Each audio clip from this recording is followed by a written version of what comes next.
All right, everybody, welcome to episode 4 of Creativity in the Valley. Today we have Anaya from PrimalForged has come by to have a little chat with us today. So welcome, Anaya. Thank you for coming by. So the reason we kind of have these talks is because we want to get with local vendors and local creative people to see, like, you know, what kind of gets you going, why you like to do what you do. And that's really the whole point of our Creativity in the Valley podcast, because we're a small town, but there's a lot of big stuff that goes on in our area that people really don't know about. For instance, people won't know that you had some of your work shipped off to Florida to be, showcased and have images and get into a magazine, but we'll get into that later. But that's really what these conversations are about, and we want people to get to know Anaya and PrimalForged. So with that said, let's first talk about PrimalForged and what it's about and all that kind of stuff. Okay? Sounds good.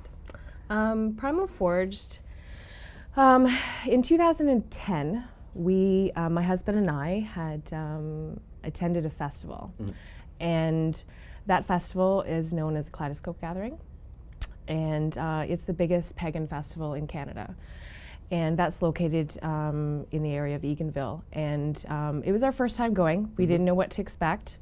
At that time, all I did was actually install hair feathers into people's hair.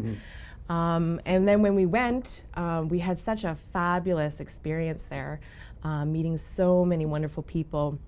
And by day 3, because it's a 5-day festival, I had come out of there and I was like, oh my goodness. Like, just so much inspiration, so much positive energy. And when I got home, it just hit me. It was like, it was like, this is what I need to do. That's what you need to do. So I'm just going to bring up this first image here of just one of the things that you've designed is, so then when we look at this, like, after you went to this festival, this is kind of what you came out with, right? Like, you end up coming out with, this is what you want to do and kind of create that kind of stuff, It right? was all about wearable art.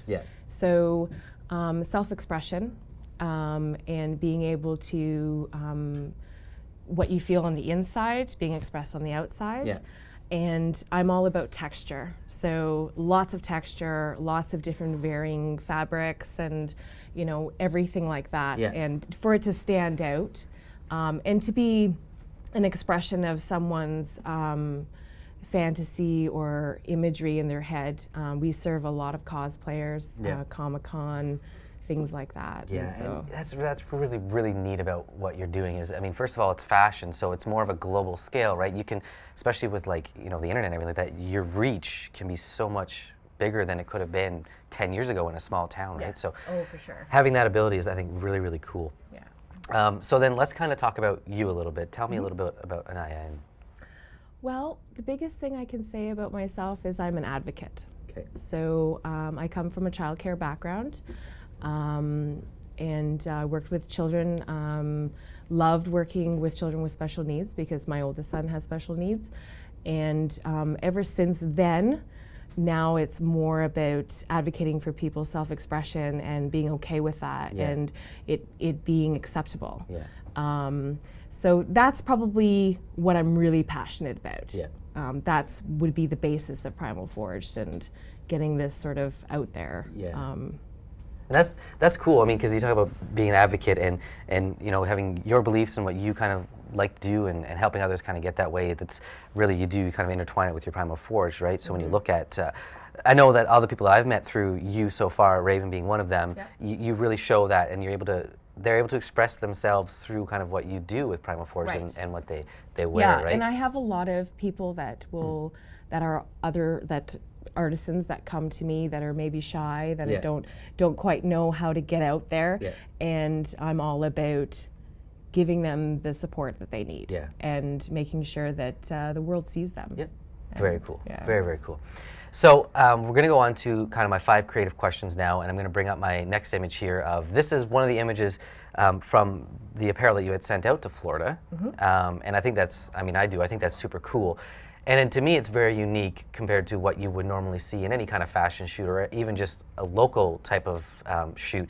So the first question is, do you strive to be unique in your creative endeavors? Oh, always. Always. A lot of the time it's about collaboration though, right? So people will contact me, they'll have some general ideas and things that they put forth, and then sometimes I get the comments like, oh, here, and they give it to me and they're like, you just make it, perfect. Yeah. But I'm very much the kind of person that likes to take the time to work one-on-one with my clients. Yep. And making sure that it's exactly what they see in their mind. Yes. And just make it a reality. Yeah. So it's not always what I see, but it's trying to interpret what's there for them. Yeah. And trying to, so I talk to them about their life and the things that they do and stuff, and that helps me get to the answers to come up with it. It's we talk about collaborating, and I'm going to come back to that because you and I have collaborated a few times now. But when we talk about your experience or like what kind of experience have inspired your work, you kind of already talked about the kaleidoscope being that experience, and that was my next question. But you kind of already answered that. Is there anything else you can add to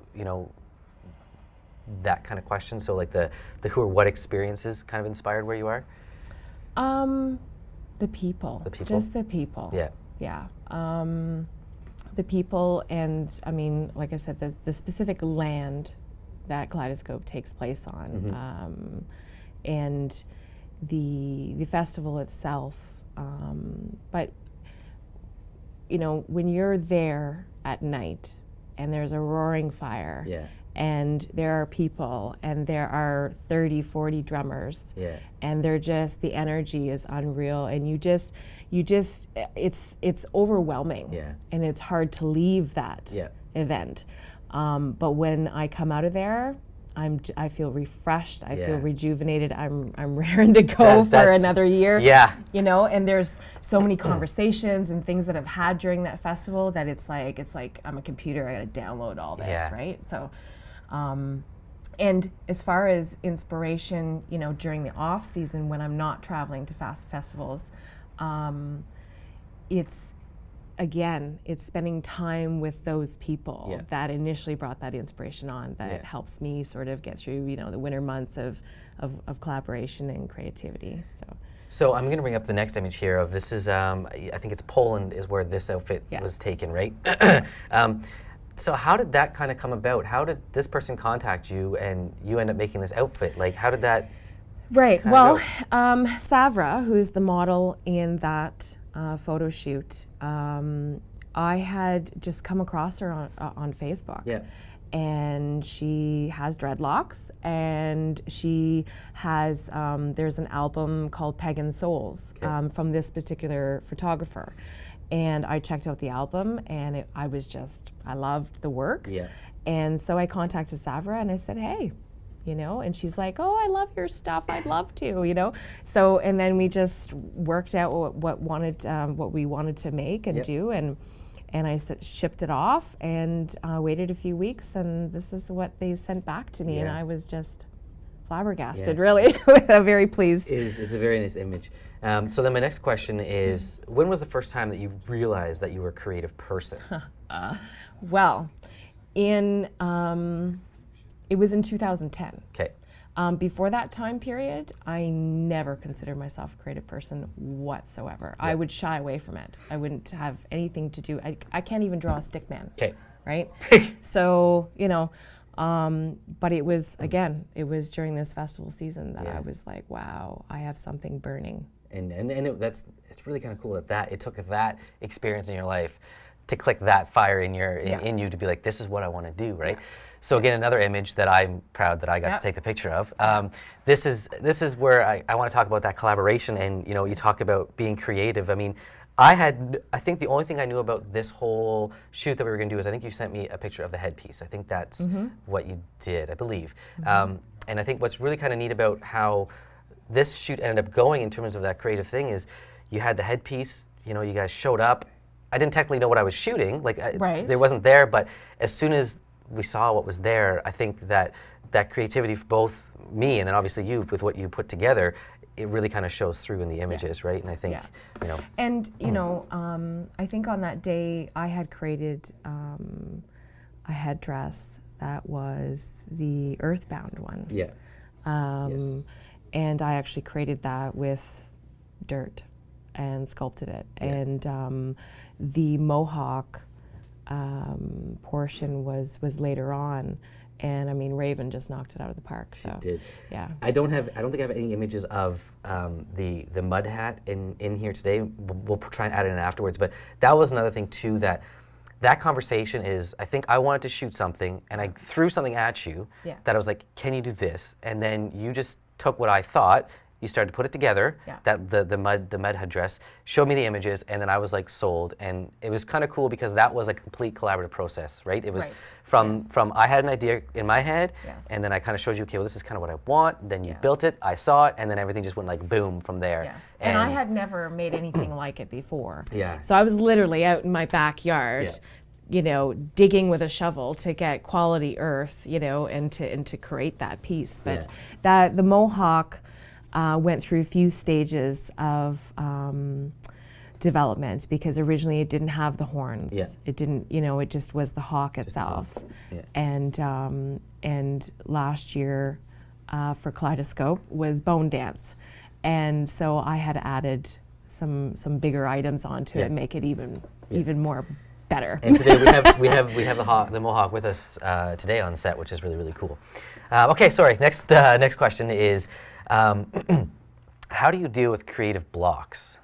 I don't. You don't. Okay. I don't deal with them. Okay. So what I do is, I mean, if I'm feeling not creative, or I'm just like, as you describe, a block, I just don't. You just don't. Because I feel like if you force it, I just end up wanting to throw something through a wall. Okay. Yeah. That's cool. I'm not. I'm a pretty patient person. Yeah. But I'm not patient so much with myself. So I'm rather just put it aside. And wait until. If I'm feeling creative, but I'm not as motivated, music. Yeah, music. Yeah, that's a good one. Yeah, but that's kind of neat. So it's like you're not finding something to deal with the creative block. It's more like you're using that patient side of it to be like, okay, I know it's going to come back to me. Yeah. And then when it does, it's like, all right, I'm going back in. Yeah. That's kind of cool. And then this is kind of the same question, but is there anything specifically that you do to get into a creative mindset? Again, we talk about Kaleidoscope, and that really helps you. But is there something else that you use to kind of get you? My husband is a djembe drummer. Okay. And I find that can help. Yeah. Puts me back into that fest place. Yep. And again, just being around those people that I call my friends, my family. Yeah, and that's pretty awesome. So then the next image we have here is, I don't know when you made this dress, but this one's really cool. So what, was this an order for you, or is this like, this was an order for you? That was a custom request that was put in through, we're on Etsy as well, so, and I believe that one shipped off to BC and for a festival. Yeah. And so it was, you know, client was, these are the colors I'm looking for, that sort of thing, and they know what we bring as PrimalForged, very textured, very boho, gypsy, you know, and so I put that together. That's very cool. I love your work. I just love to look at it most, like, really. I mean, I know when you post stuff, I'm usually looking at it right away because it's just fun to look at, because you're so creative with the outfits that you make and what you put into them. So yeah, I love that image. And if this is a hard one, but do you have a favorite piece that you've created, something that you like absolutely love? Oh, that's a hard one, because there's been many that have been really hard for me to let go of.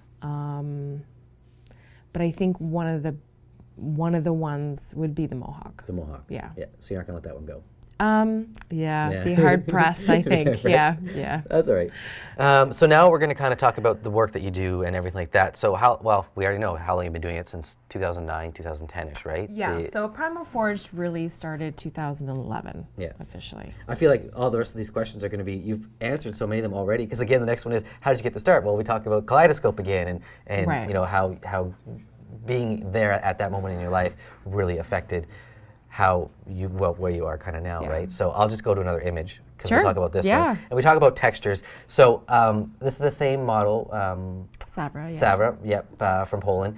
And again, we talk about textures, and we look at this. I mean, the photographer did a great job too, because he's using textures in his image, and you've got your textures going with this. So again, do you want to go about, do you want to talk about how you created that that piece? I know it's not all yours, but I know the dress part. Piece, so PrimalForged, we have a very strict criteria that we follow as far as how we make things, and a lot of it is eco-friendly, upcycled, recycled fabrics. So we don't purchase anything that is, as far as like real authentic fur, it's all upcycled coats, things that are going to end up in the landfill. Yeah. So we won't buy, even if someone were to offer me a newer fur coat, I wouldn't take it. Yeah. But if it's antique, then we will. So those are important things for us. As far as like other materials, we don't support sweatshops. We support fair trade and a living wage for people. So if we're buying internationally, that's really important. Yeah. So, those things are really important, and that particular skirt was put together using an antique raccoon coat that we had, and the same with the arm cuffs, and the leather that was used for the arm cuffs were taken from an old coat as well. Okay, very cool. So kind of explaining how you got it there. So then my next one, I guess, is what do you bring to the table that others might not? So when I think about PrimalForged, I think about fashion, or at least what I think about, and the creative side of it. And what do you bring to the table that like you think like nobody else can kind of do this, or? I would say passion. Passion. Because I'm an artisan, and every artisan has their own creativity. It's my own creativity. So if you want a part of PrimalForged, you're sort of wanting a part of me. That's what it is. So, and I think that's what makes every artisan special. I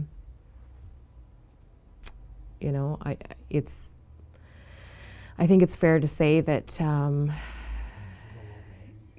PrimalForged is an amalgamation of all kinds of people. Okay. Very cool. Like a very collaborative kind of groupie kind of like, yeah, that's very cool. And then kind of what is your favorite part about being a fashion designer? Well, this is the thing, okay, because I don't really consider myself a fashion designer. I'm a designer, but it's more, again, about the wearable art and self-expression. So, I don't know. Wearable art, I like that. That's a nice term, right? Like it's not saying that you're just creating fashion. It's saying what you're creating is art, and it's wearable, and people will like want to see it, right? Which is that's awesome. And then why did you choose the name PrimalForged? Well, I mean, it has to make sense, and primal is sort of how I feel about my art. Very wild, tribal, sort of, so primal seemed to fit, and forged just being that we make it, My husband, Tommy Hawk, really helped come up with the name, and we tossed and turned about it for a while, but then it just started to flow off the tongue, and I thought, no, that's it. It is a perfect name for what you do. Like really, I don't think there could be another name. I don't think that would suit what you do, because it's so true, right? And it's not because we do so many. Like, yes, it's all wearable art, but we have so many different things that we make. It couldn't just be like we don't just make headdresses or just make tops or just make skirts. It's the whole gamut, right? So it's true. So then I've got the last image up here. Of course, I ended with one of mine, because that's what I get to do. I'm lucky like that. Do you want to talk about that? Do you remember that shoot at all? Do you want to talk about it a bit? What we were really loving those trees, right? Like they're amazing. Where you brought us was great. Well, do you remember I had said 10 years I had been waiting? 10 years I had been waiting to find the right type of shoot to do there, and you guys made that possible. Raven Blaze, again, Yeah. Just amazing girl. She's pretty awesome. Just very talented. So I had that day, I had kind of run out of the house with Raven and was like, oh, grab this, grab this, grab this. It was very sort of, you know, because I think I had gotten a text from you saying, oh, bring something extra if you wanted to. And I thought, okay, so we had thrown some stuff together and, yeah, she knocked it out of the park. She did, and this one was shot without the flash, I believe. But we had a lot of neat things happening that day that me, from a creative side, really helped kind of create some of my creative sparks too, right? And I think it was really awesome. I know you helped that day too in terms of assisting. You were holding my reflector for me and all that kind of stuff. It was pretty awesome. But I know every time that I've been able to collaborate with you and get something together, I think it's always been an amazing experience for me personally, and hopefully for you as well. Yes. Oh, yeah. And I know, again, it's an image I don't have, but the last shoot that we got to work together, we did it out in a barn. Yes. And we did some in the studio with the wings that you had put together. It was you that put them together, right? The wings. Yeah. And that, I think, so far is, again, when I look at how you and I have kind of collaborated, is this was a case of you showed me something, and I knew in my head how it was going to kind of turn out, right? And I think we had a great time that day. Even though it was wet as heck out there, it was a really, really awesome day. Yeah, we've had some doozies of weather. I mean, even when we were in Petawawa with Casey, yes, we had to the clouds opened up, and there were some interesting weather things going on, and most of the days I think except that day, except for this one day here, I think that was a nice day for us, I think. Yeah. But yeah, most of the other ones have been kind of dreary for us and kind of. But we always make it work. We do make it work. So I want to thank you for coming by. Awesome. I obviously hope the best for you in terms of PrimalForged and everything, because now that the whole Florida thing, I think was awesome. Being able to ship your product out to that, get a shoot done, then get in a magazine is fantastic. And I think you're doing an awesome job with what you do, and I congratulate you. I think you're a very creative person. Thank you. And I obviously can't wait for the next time that you and I get to do something together. Oh yeah, there's going to be lots more fun to be had. So. Awesome. Thank you so much for coming, Anaya. Yeah, thank you. You're welcome.